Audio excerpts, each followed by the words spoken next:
అలా ఆశ్రయించాలని చెప్తున్నటువంటిది ఎవరంటే మీరు మాట్లాడుతున్నటువంటి మీ అమ్మవారి చెప్తున్నటువంటి రే ఆయన గొప్ప మహానుభావుడురా, చాలా పెద్దవాడురా, అవునా కదా, చాలా గొప్ప స్వామి ఆయన కనుక ఆయన ఆశ్రయిస్తే తప్ప మనకు బతుకు లేదని మీరు చెప్తున్నారు. అదే కదా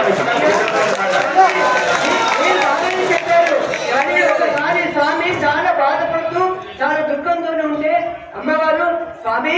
ఎందుకు అంత దుఃఖపడుతున్నారు, ఏమిటి కారణం అంటే ఏం చేయాలి, అందుకోసమనే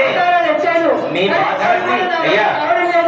బాధపడుతున్నారంటే అప్పుడు అలా మీరున్నది నేను వస్తున్నా అని చెప్పి ఇక్కడికి భూలోకానికి ఆమె అవతారం ఎత్తి ఆ తర్వాత జీవాత్మ అందరినీ కూడా తను చెప్పింది కాబట్టి ఒక నీలాదేవిగా కానీ తర్వాత సీతమ్మ వారిగా కానీ తర్వాత ఏ అవతారాలు వస్తుందో అవతారాలప్పుడు మనందరినీ కూడా ఆమె స్వామి వైపు అతి సులభంగా